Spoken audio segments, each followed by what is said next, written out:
Hello everyone.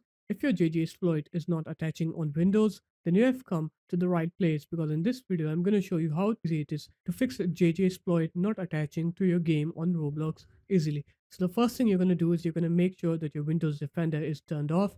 So you're going to open your start menu up.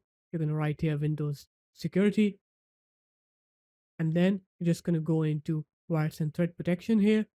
Go into Manage Settings right under Virus and Threat Protection settings. Make sure it's done real-time protection off.